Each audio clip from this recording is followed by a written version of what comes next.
สวัส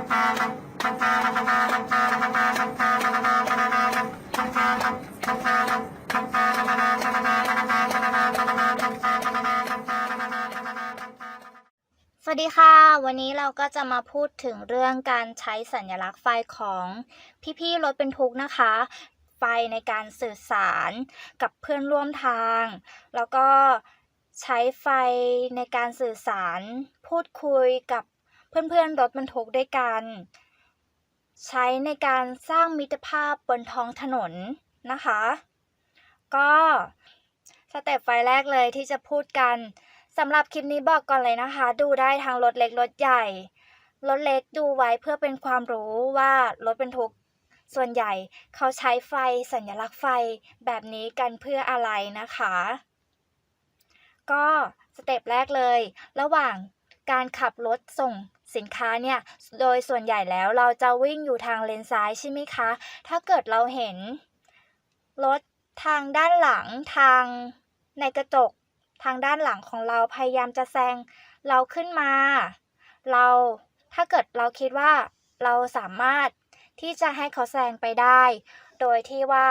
ข้างหน้าปลอดภัยข้างหน้าไม่เป็นอันตรายต่อเขาไม่เป็นอันตรายต่อเราก็ตีไฟเลี้ยวซ้ายเพื่อให้เขาแซงขึ้นไปนะคะเพราะบางทีเราอาจจะพอใจที่ว่าเราจะขับด้วยความเร็วแค่นี้แต่เพื่อนน่าจะมีความจำเป็นที่ใช้ความเร็วมากกว่าเราแล้วก็ควรที่จะอนุญาตให้เพื่อนแซงขึ้นไปได้คือเป็นการเหมือนบอกว่า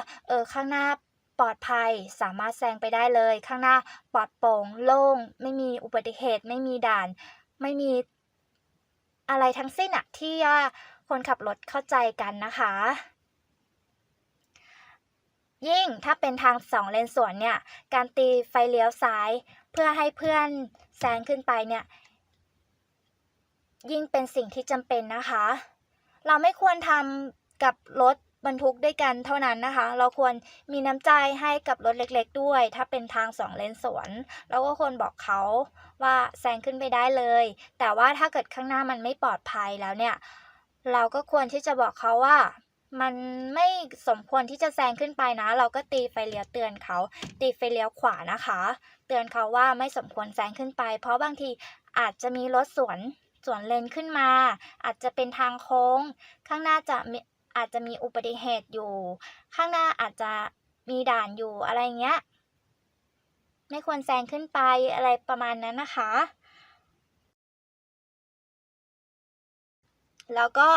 สเต็ปไฟอีกอย่างหนึ่งที่ว่าคนขับรถบรรทุกจะใช้เวลาเปลี่ยนเลนนะคะก็คือการตีไฟเลี้ยวขวาก็คือการที่เราจะเปลี่ยนเลนเนี่ยเปลี่ยนเลนไปเลนขวาเราจะต้องตีไฟเลี้ยวขวาแช่ไว้นะคะเพื่อที่จะบอกคันหลังว่าเราจะเปลี่ยนเลนไปเลนขวาแล้วนะคะไม่ใช่ว่าเปลี่ยนปุ๊บตีปั๊บอะไรเงี้ยมันไม่ปลอดภัยต่อเพื่อนร่วมทางข้างหลังบางทีเขาอาจจะมาเร็วเขาอาจจะเบรกไม่ทันแต่ว่าถ้าเราตีไฟเตือนเขาก่อนเขาก็อาจจะชะลอความเร็วรถให้เราได้แล้วถ้าเกิดอย่างเป็นรถบรรทุกด้วยกันแล้วเราอยู่เลนขวาแล้วเราเห็นว่าข้างหน้าสถานการณ์รถช้าแล้วเราออกเลนขวาก่อนเพื่อนเนี่ยแล้วเพื่อนก็จะออกเลนขวาตามเราก็ถ้าเราพร้อมที่จะให้เพื่อนออกมาเลนขวาเหมือนเราก็ตีไฟฉุกเฉินบอกเขานะคะว่าออกมาได้เลยอะไรอย่างเงี้ยแล้วถ้าเกิดเราคำว่าขอบคุณภาษารถบรรทุกเนี่ยที่ว่าเพื่อนร่วมทางให้เราออกมาได้แล้วก็คือคำว่าขอบคุณก็คือตีไฟฉุกเฉิน2 ครั้งนะคะเป็นการแสดงความขอบคุณแล้วในกรณีที่เราอยู่เลนขวาแล้วเราจะต้องกลับไปอยู่เลนซ้ายเหมือนเดิมคือแซงเสร็จเรียบร้อยแล้วอะไรอย่างเงี้ยเราก็จะตีไฟเลี้ยวซ้ายตีแช่นะคะไม่ใช่ตีแค่1 2 3อะไรประมาณนี้ตีไฟเลี้ยวซ้ายแช่ไว้เลยเพื่อที่จะเตือนคันข้างหลังซึ่งเป็นการป้องกันรถเล็กๆบางทีกรณีที่เคยเจอมานะรถเล็กๆจะพยายามแซงซ้ายขึ้นมาแล้วปาดขวาเราขึ้นไปแต่ถ้าเรา ขึ้นไปแล้วเราบอกว่าเดี๋ยวเราตีไฟเลี้ยวซ้ายตบไฟเลี้ยวซ้ายไว้ถึงว่าจะแซงเพื่อนพ้นไม่พ้นเราก็ตีไว้ก่อนเพื่อบอกคันข้างหลังว่าเราเนี่ยเดี๋ยวเราจะเข้าเลนซ้ายกลับเลนซ้ายเหมือนเดิมนะอย่าแซงซ้ายขึ้นมาให้รอแป๊บหนึ่งเพื่อที่จะวิ่งเลนขวาของคุณขึ้นไปเดี๋ยวเราก็กลับไปอยู่เลนซ้ายของเราแล้วเมื่อ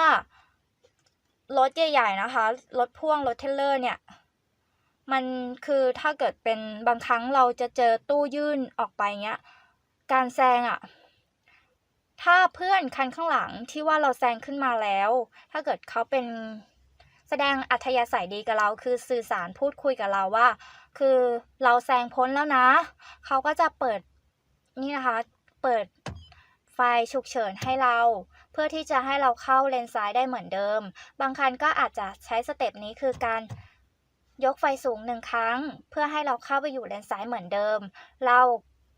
ก็ควรที่จะแสดงความขอบคุณเขาโดยการเปิดไฟฉุกเฉิน2 ครั้งเพื่อเป็นการขอบคุณเขานะคะอันนี้คือการสื่อสารมารยาทที่ดีในการขับรถคือการพูดคุยกันระหว่างคนขับรถบรรทุกนะคะรถเล็กๆอาจจะไม่เข้าใจว่าเฮ้ยทำอะไรกันทำไมตีไฟเยอะจังอะไรประมาณนั้นนะคะอยากจะให้เข้าใจกันด้วยแล้วก็การเปิดไฟฉุกเฉินนี่นะคะไฟฉุกเฉินระหว่างการวิ่งก็คือในกรณีไหนบ้างที่ควรเปิดในกรณีไหนบ้างที่ไม่ควรเปิดนะคะในกรณีที่สามารถใช้ไฟฉุกเฉินได้อันนี้นะคะสามารถใช้ได้ก็คือ 1. กรณีที่เราจำเป็นจะต้องหยุดรถอย่างกระทันหันอย่างฉุกเฉินข้างหน้ามีอุบัติเหตุข้างหน้ามีด่านเราต้องชะลอความเร็วรถด่วนเพื่อที่จะป้องกันและบอกรถคันข้างหลังว่าเราต้องทำการเบรกรถแล้วนะเจอไฟแดงแล้วคือเขียวอยู่แล้วแดงกระทันหันเราเปิดไฟเพื่อที่จะเปิดไฟฉุกเฉินแบบนี้นะคะเพื่อที่จะเบรกรถชะลอรถเพื่อที่จะหยุดรถตรงไฟแดงแต่เราไม่ควรเปิดไฟฉุกเฉินวิ่งข้ามผ่าไฟแดงนะคะอันนี้คือเป็นการปฏิบัติที่ผิดนะคะเพราะว่ารถทางด้านซ้ายเขาก็จะมองเห็นแค่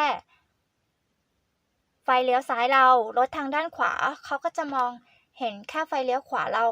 มันจะเกิดการเข้าใจผิดกันได้ยิ่งถ้าเป็นไฟแดงที่ว่าเป็นไฟแดงเสียเนี่ยยิ่งไม่ควรเลยค่ะยิ่งจะต้องถ้าเราเป็นทางตรงนะคะถ้าเกิดเราไม่พร้อมที่จะให้ทางแยกทางร่วมออกมาเนี่ยเราใช้ยกไฟสูงบอกเขาอย่างนี้เลยค่ะคือ1-2-3ครั้งถ้าเกิดเขายังดื้อดึงที่จะออกมาอีกเราก็รัวๆเลยประมาณนั้นนะคะเพื่อเป็นการเตือนเขาว่าเราไม่พร้อมนะเราไม่พร้อมให้คุณออกมาตัดหน้าเราโดยส่วนใหญ่จะใช้ในตรงแบบว่าตรงยูเทิร์นอะไรประมาณนั้นค่ะคือถ้าเกิดเราพร้อมอ่ะเราก็จะเปิดไฟฉุกเฉินให้คุณออกมาได้นะคะแล้วไฟฉุกเฉินไม่ควรเปิดในกรณีที่ฝนตกนะคะไม่ควรเปิดวิ่งฝ่าฝนไป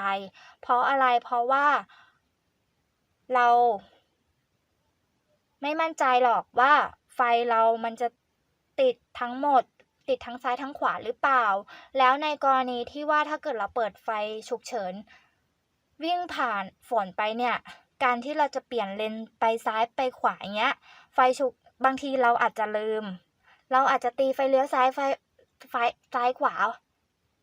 าอยู่แต่ว่าคือเราลืมไงว่าเราเปิดไฟฉุกเฉินค้างไว้มันก็ไม่มีผลนะคะในการวิ่งผ่าฝนหรือว่าวิ่งกรณีฝนตกก็คือเปิดไฟหลีขึ้นมานะคะเปิดไฟหลีอย่างนี้นะคะไฟหลีไฟตาขึ้นมานะคะเพื่อที่ให้ในการ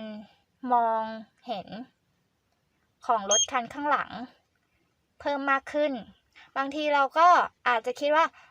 ฝนตกไม่มากเราก็มองเห็นทางอยู่ไม่จำเป็นที่จะต้องเปิดไฟหรี่ไฟอะไรแต่ว่าเราเปิดเพื่อให้คันหลังเขาสามารถมองเห็นเราคันข้างหน้าที่อยู่ข้างหน้าเรามองเห็นเราผ่านกระจกได้อย่างชัดเจนเพราะว่าเวลาฝนตกกระจกมันก็จะมีเม็ดน้ำฝนไปเกาะอยู่ใช่ไหมคะทัศนวิสัยในการมองมันก็จะลดลง สำหรับคลิปนี้ก็ถ้ามีข้อผิดพลาดประการใดก็ขอโทษขออภัยด้วยนะคะ เจอกันใหม่คลิปหน้าค่ะ กดติดตามไว้นะคะจะได้ไม่พลาดคลิปต่อๆไป ขอบคุณค่ะ